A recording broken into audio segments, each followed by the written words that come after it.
ഇന്ന് മാർക്കറ്റിൽ അവൈലബിൾ ആയിട്ടുള്ള ഒരു ഹൈ സ്പീഡ് എക്സ്റ്റേണൽ SSD ആണ് ഈ സാൻഡിസ്കിൻ്റെ 1TB മോഡൽ. ഇതിന് സാൻഡിസ്ക് പറയുന്നത് 1000 MB/s സ്പീഡ് കിട്ടുമെന്നാണ്. എന്നാൽ നിങ്ങൾക്ക് 1000 MB/s സ്പീഡ് കിട്ടുന്നില്ലെങ്കിൽ അതിന് പ്രധാനമായിട്ട് 2 കാരണങ്ങളുണ്ട്. ഒന്ന്, നിങ്ങൾ പ്രോപ്പറായിട്ടുള്ള കേബിളല്ല ഉപയോഗിക്കുന്നത്, അല്ലെങ്കിൽ അത് കണക്ട് ചെയ്യുന്ന പോർട്ട് കറക്റ്റല്ല. കേബിളിൻ്റെ കാര്യം പറയുകയാണെങ്കിൽ ഇതിൻ്റെ കൂടെ വരുന്ന കേബിളുകളാണ് ഈ കട്ടി കൂടിയ കേബിളുകൾ. ഇപ്പോൾ USB-C to C ആണ്, ഇത് USB-A to C ആണ്.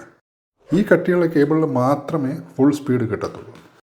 ഇതും USB-C to C കേബിളാണ്, പക്ഷേ ഇതിൻ്റെ കട്ടിയുണ്ട്. ഇതുമായിട്ട് കമ്പയർ ചെയ്ത് കഴിഞ്ഞാൽ ഇത് കട്ടി കുറവാണ്, ഇതിൽ അത്രയും സ്പീഡ് കിട്ടത്തില്ല. അതുപോലെ തന്നെ ഈ കേബിളാണെങ്കിൽ ഇതൊരു ചാർജിങ് കേബിളാണ്. ഇത് കുറച്ചുകൂടെ വേഗതയുണ്ട്, പക്ഷേ എന്നിരുന്നാലും 1000 MB/s ഇതിൽ കിട്ടത്തില്ല.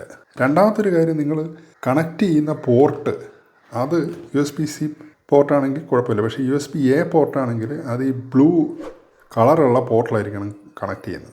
അല്ലെങ്കിൽ USB 3.0 ആയിരിക്കത്തില്ല, അതിന് സ്പീഡ് കുറവായിരിക്കും.